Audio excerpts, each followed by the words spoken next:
flawless experts who have all the answers. That's not this podcast.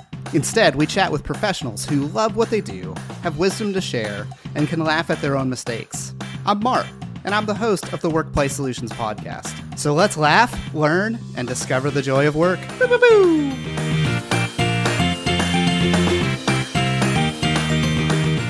All right, John, how you doing today? I'm doing pretty good. How about you? I'm doing well. I love the fact that we get to chat today. I've already learned like two things in our conversation before the podcast that I'm going to do a follow-up call for sure. So well, there's always something to learn if you're looking for it. Yeah, love it. I'm here with John Losey, who is an organizational ecologist, advisor, facilitator, and the founder of the IntoWisdom Group. And today's topic is strategic planning. So we're going to cover topics like, what is strategic planning? How should entrepreneurs, startups, small businesses do strategic planning? And some other questions about the roles of stories and parables and picturing success. Sound good? Sounds like a good path. All right, so before we jump into our icebreaker question, a few reminders for our audience. We just revamped the WorkPlay Solutions website, so if you haven't been there in a while, go check it out, because our word for 2023 is clarity. We had a year of folks going, that looks good. I believe that life's too short for work to suck, and I appreciate that. But what do you actually do? So we create team events and make workshops fun. And if you go to the workshop tab there, you'll see 3 new 90-minute workshops. All right, so John, since you have a massive level of experience doing programs and experiential learning, I'm gonna let you pick the warm-up question. So what's a favorite icebreaker? And we'll both answer it. Early on, I really liked asking questions is a great thing. And so I started just writing out questions and like looking up questions, and I've got books of questions. So I'd put those on 3x5 cards, hand them out to people at the beginning of an event, and then we'd walk around, and I made them, everybody's got like cards that they do. I've got these, they're called interaction cards, but on them, I've got 2 questions. And so I just randomly pass them out, and then everybody will ask one of the questions on their card, answer it, go back and forth, raise their card up, and then they switch cards and then switch partners. So it's kind of fun. How about, where's the funniest place you've ever fallen asleep? Technically, it wasn't asleep. It was when I had my wisdom teeth out. They had put me to sleep, but before they did, I had actually passed out before the anesthesia was fully in, and I could hear them speaking. They're like, "Oh, he's out. Wake him up." And so they had to use the smelling salts to wake me up. And after the surgery, I remember chatting with the nurse. I was like, I could hear you. I wasn't asleep. And she's like, "Well, you were worried and we didn't want to tell you, but the last sense that folks have before they die is hearing. And you were pretty panicked, so we didn't want to tell you that." I was like, oh. Yeah. When I woke up from my wisdom teeth, for some reason, this is in high school, I started talking about Grover Cleveland. No reason why, I don't know.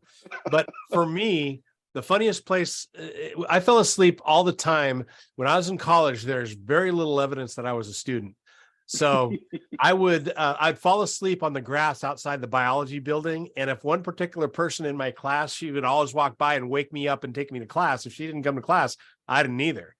But I also ran Campus Life. When I was in college, I was the head of this group called Campus Life for high school students, and I had a bunch of volunteer staff that went to school with me. And I would fall asleep. Most days I'd fall asleep in the University Union on a couch, and I would wake up to stacks of notes on my chest from my staff asking different things. They didn't want to wake me up, so they just write a note and put it on my chest. I had a friend like that. We would mess with him. He'd fall asleep everywhere. So, all right. So we're talking with John Losey. So John, tell us a little bit about yourself. What do you do and how did you get to where you are? I guide individuals and groups to the next best step towards growth and sustainability. And how I got here, well, I like to think I have a very diverse professional background, but other people say I just can't focus because I've done a ton of different stuff. Oftentimes I'll speak about my other lives. And so I've been everything from, janitor, worked at camps, cleaning toilets, to, CEO, the heading up and starting organizations, for profit and nonprofit. I've spoken to groups from 30 feet up in the air to 30 feet under the water. I've lectured at colleges. I've done all kinds of different stuff when it comes to speaking and that. But it really comes down to some experiences I had early on, what got me here. So when I was in college, I worked at camps. And I told you I was working for this before I was the head of the campus life organization. I worked for a guy named Ken. He was an amazing leader. And as a matter of fact, he would take care of everything. All we had to do was show up and interact with kids. That was it. But he left and I was put in charge the very next year. So when I came in, Ken had done everything for us. I had no clue what to do when I walked in there. Now I switched to another college experience. I worked at a camp off of Catalina Island Marine Institute. And it's basically a marine biology summer camp type thing. And that's where I learned how to scuba dive and all that. But I was a counselor, and the very first meeting we had as counselors, the head of the counselors was a guy named Ryland Mann.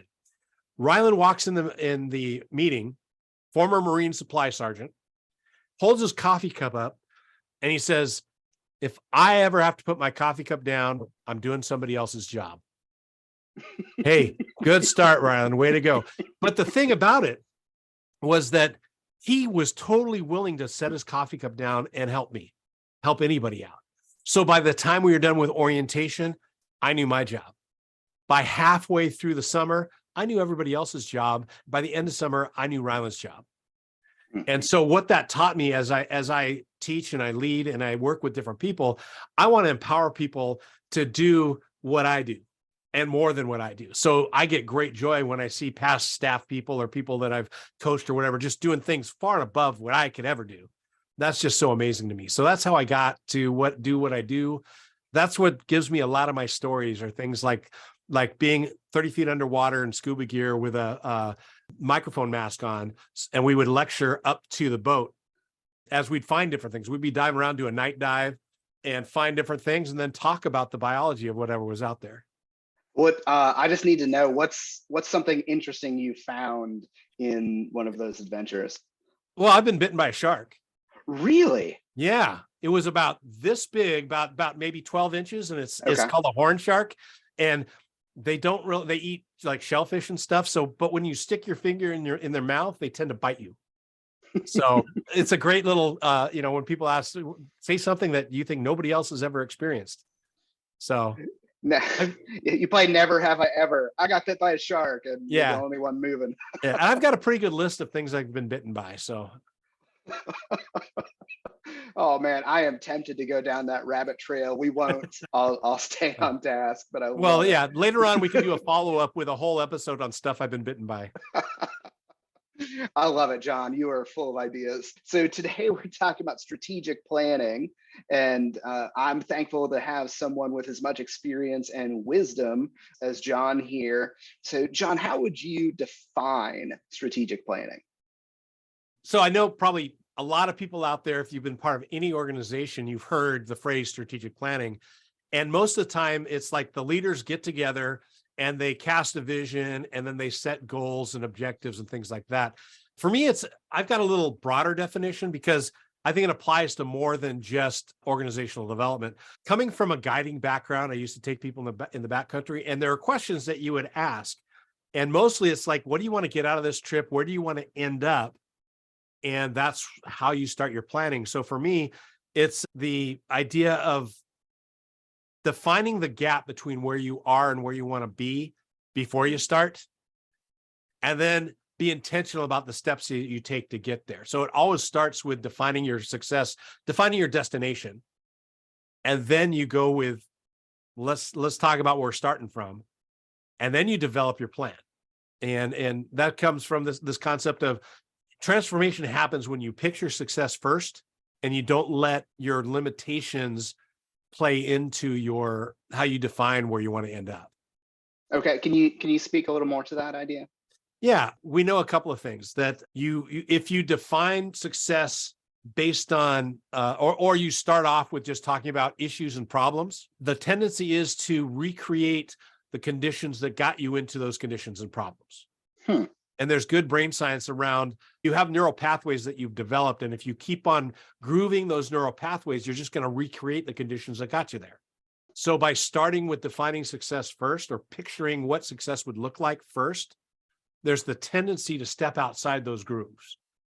And you need to change your initial statements from issues and problems to, okay, so what would it look like if you were successful? If those weren't issues, if those weren't problems, what would we be talking about? And that goes back not only to organizations, but it goes to all like the coaching that I do. How you frame up something is going to guide what solutions you find. And so if you frame it based on success, you'll put your ladder of alternatives on a wall that will get you towards that success. Does that make sense? I mean, does that, because I know that there's a lot of people out there who do development planning, who have to, even if it's coming to designing courses or sequences, and for the people out there that do experiential programming, you start with the end in mind. You start with, what do they want to accomplish? Where do they want to end up? We used to joke around, if you're taking a group out and you don't have a destination in mind, you're not on a journey, you're just wandering. Some people like to wander, but if you're a paid guide, you should know where you're going. Well, yeah. And there's the great, all who wander are not lost, because their destination may not be on the map. And the other thing is, wandering is, I used to train and lead at camp, and the big hiking was a big part of our camp. And I would train my leads to know our area. So if they got off trail and they would think, I'm not on trail, therefore I'm lost. And I'd say, okay, I'd take them just on a wild trip. And I'd say, okay, look, we're in a canyon, right? You see the whole canyon, right? You know where you need to end up, right? So if the kids ask you if you're lost, you say no. We're inside the canyon. Yeah, exactly. And I know where we need to end up. And there's a great quote from a movie called Mountain Man that I think was in the 70s. This mountain man, this greenhorn comes up to him and says, hey, you ever been lost? He says, no, I've never been lost. Mighty confused for a couple of years, but never lost. Oh man, I love that. I'm tempted to share some of my stories of being world's most inept backpacking guide, but I'll save. Hey, I think this is an exchange of stories. Oh man, I was a terrible guide.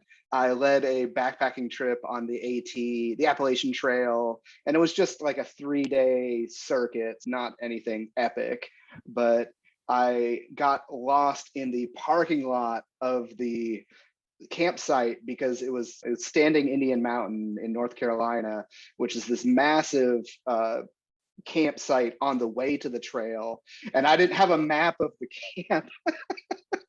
So I'm just wandering around with these kids, and it took us like an hour to find the right trailhead because I didn't have any documentation of that. Like I had a trail map, but just for the life of me, I couldn't.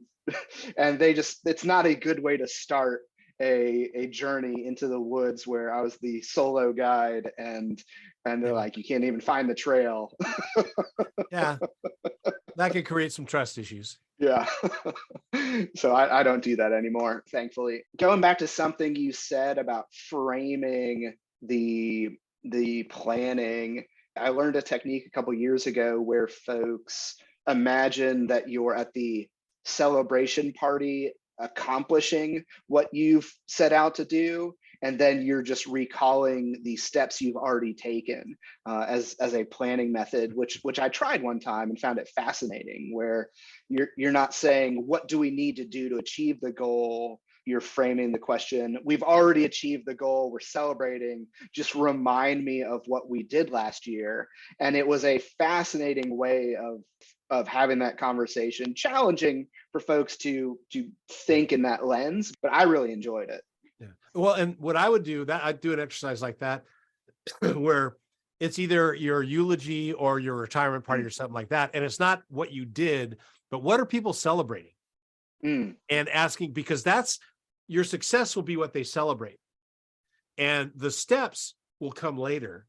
But if you're celebrating what my favorite one, and this is the concept of picturing success, is an exercise that I do. It's actually kind of comes out of creative circles and improv circles, which is pretend that you're watching And what I'll do is I'll set it up for an organization. I'll say, if you're clear on your purpose and mission and values, I'll say, think of 3 situations where your business is operating and it's operating at its best. Let's picture a meeting, let's picture customer service, and let's picture delivery or something, So now you're sitting there, you're in your office. What's happening? It's a silent movie. Tell me what's happening on screen. A silent movie, you're not saying what they're saying. You're observing behaviors.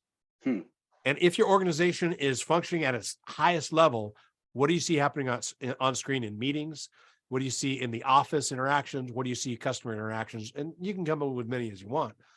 But what'll happen is, first of all, it's hard because people don't know how to start that. But when you get them into the groove of watching a movie of themselves, you're identifying the behaviors that signal success. So when I say picture success, it's not like this ethereal thing of, there's reasons why that stuff works, but it's more pragmatic in that if you can picture the behaviors that you're practicing, behaviors reveal values. And if those behaviors are leading to fulfilling your mission within the guidance of your vision, now you're picturing success. And so it's a really interesting activity to do with a group of like the leadership team, especially after you've formed those. And I've got specific things around purpose and mission. And what I found is when I go into organizations, everybody uses those words, but they mean different things. Mm-hmm. Is that a goal? Is that an objective? Is that a purpose? So like to me, a purpose is your reason for being. Why do you exist as a person or as an organization? And then your mission is basically the description of your business.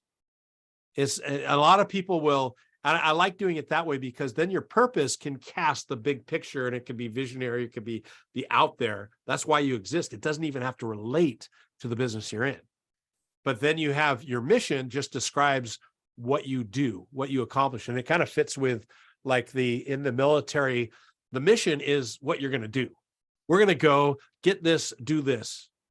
So for me, my individual and organizational purpose statement is I guide individuals and organizations to their next best step towards growth and development.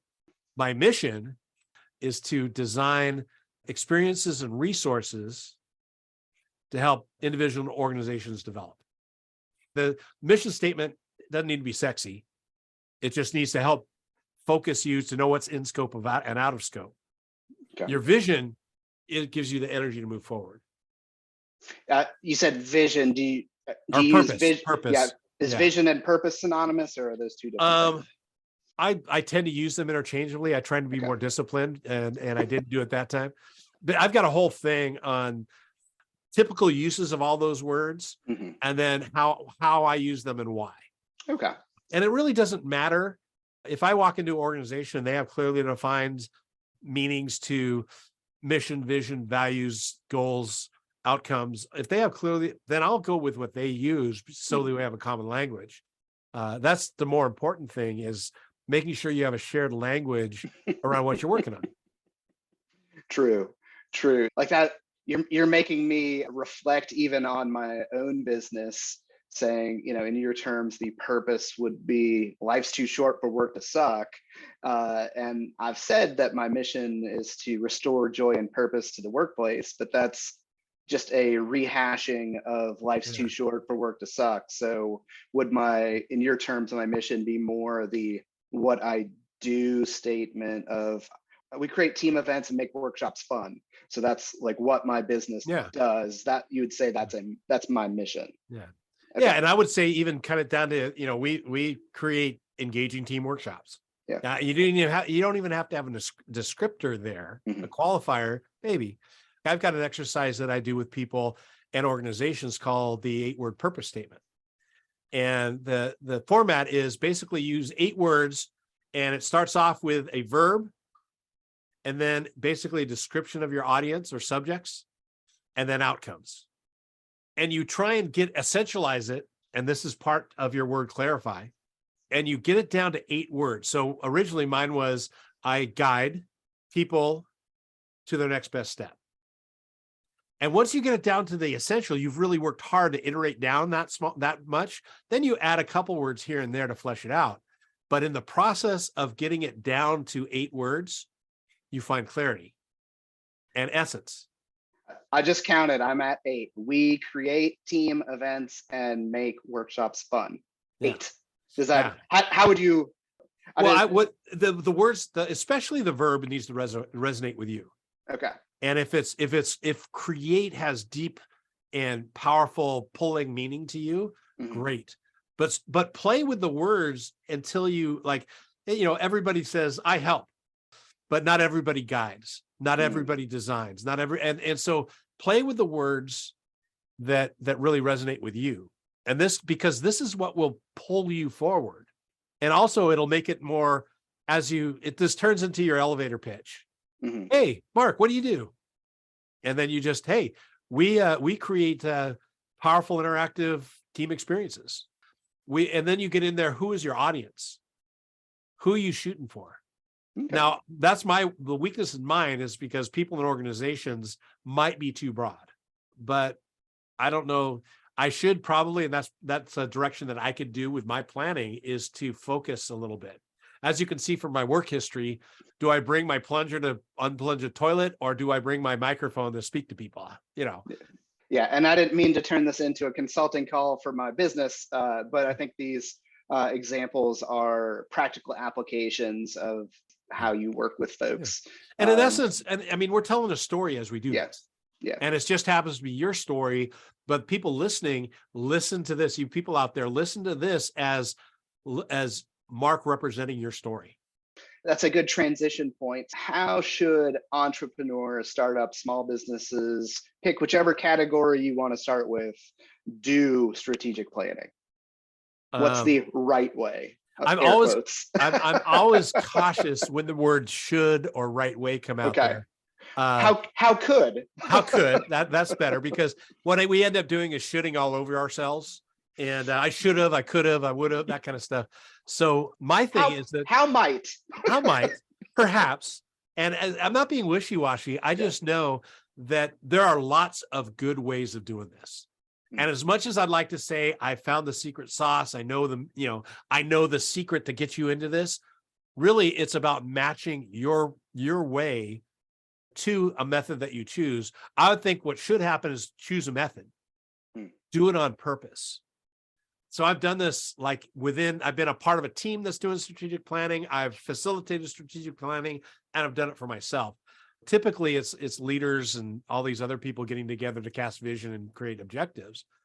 I think it's really important that you understand strategic planning can happen to individuals with their growth and development, to organizations for their first step, or even, strategic planning tends to happen midlife in organizations. You continuously strategic plan.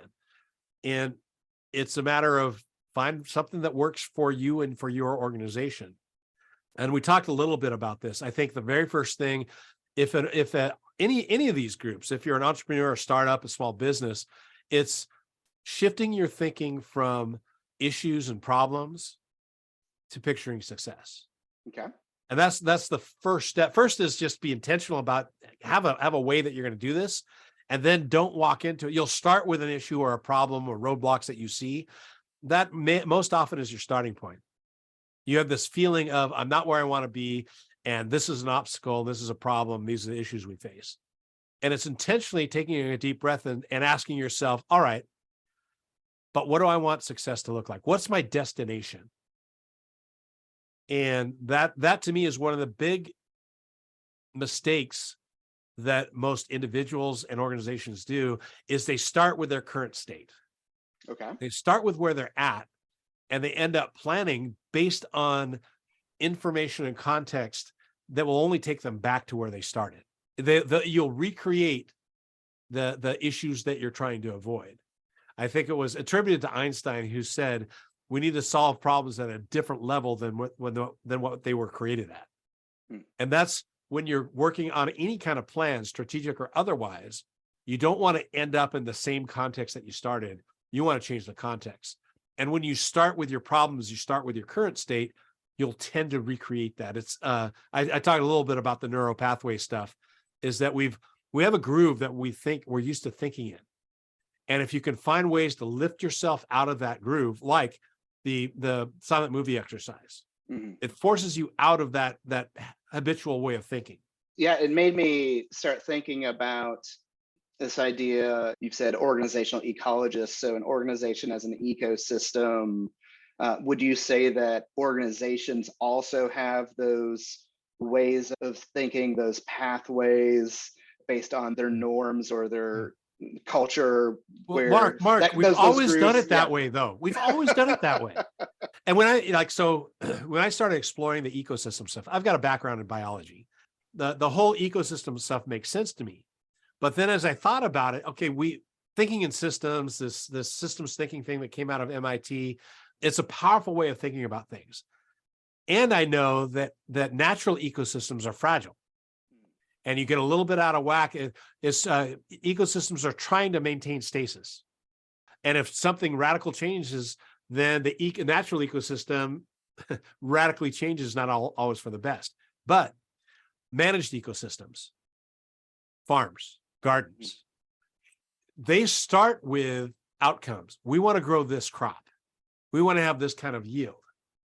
And what the farmer does is understand the systems that are involved in that growth to reach that outcome. So essential to an organizational ecosystem is really clear purpose and mission and behaviors, values. That in place, now you have a really complex interaction for human organizations, it's usually people, processes, and resources in the simplest form.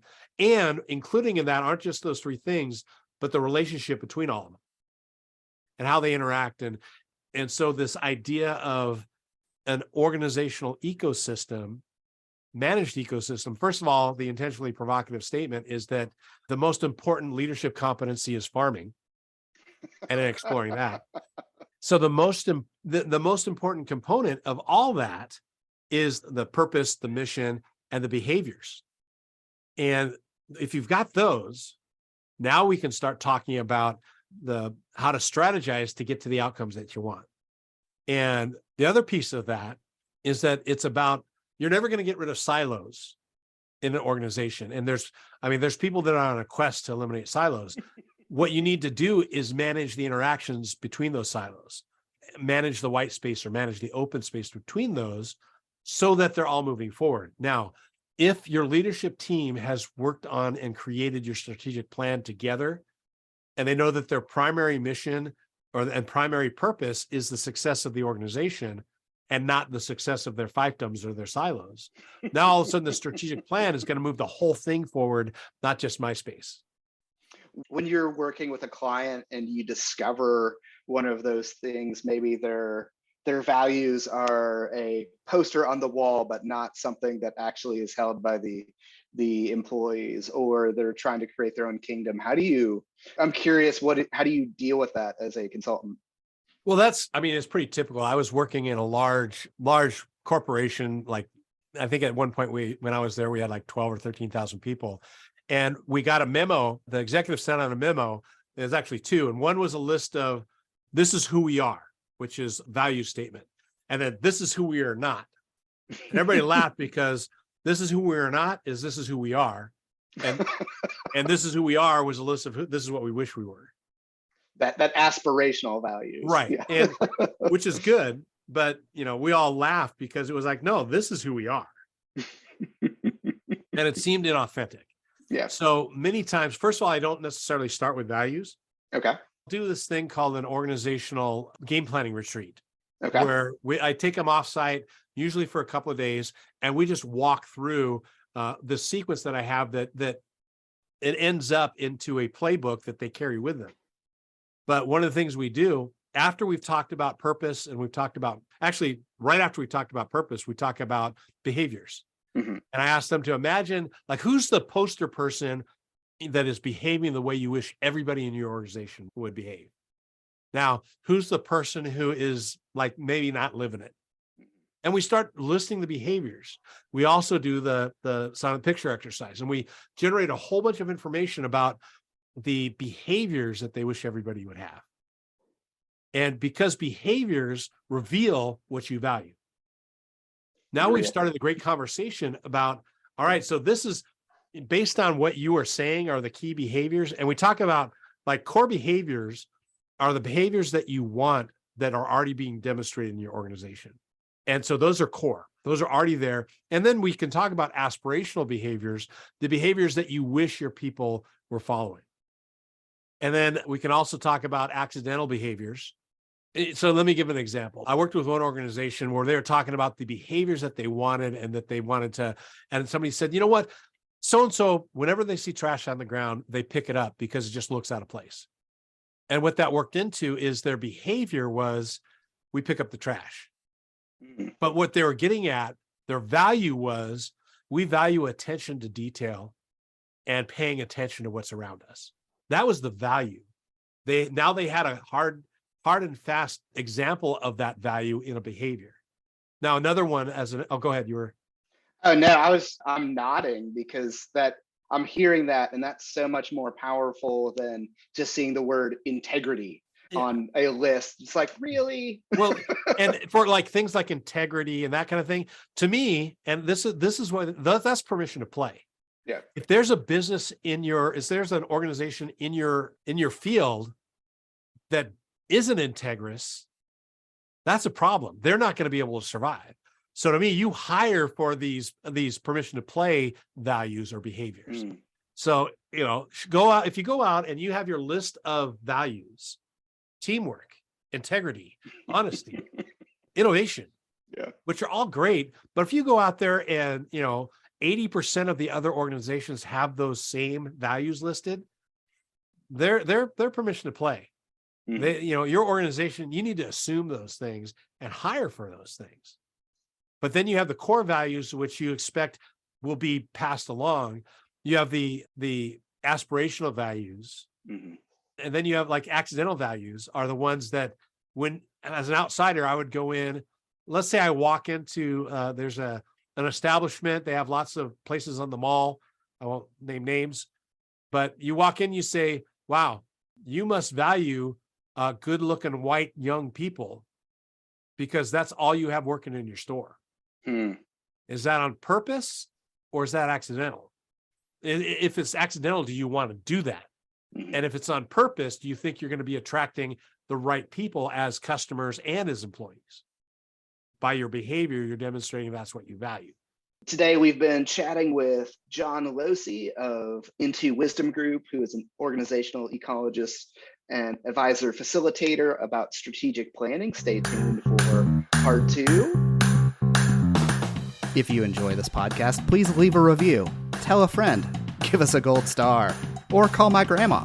And if you want unforgettable events and training that's fun, like for real fun, get started today at WorkPlaySolutions.com. I know I want that. Boo-boo-boo!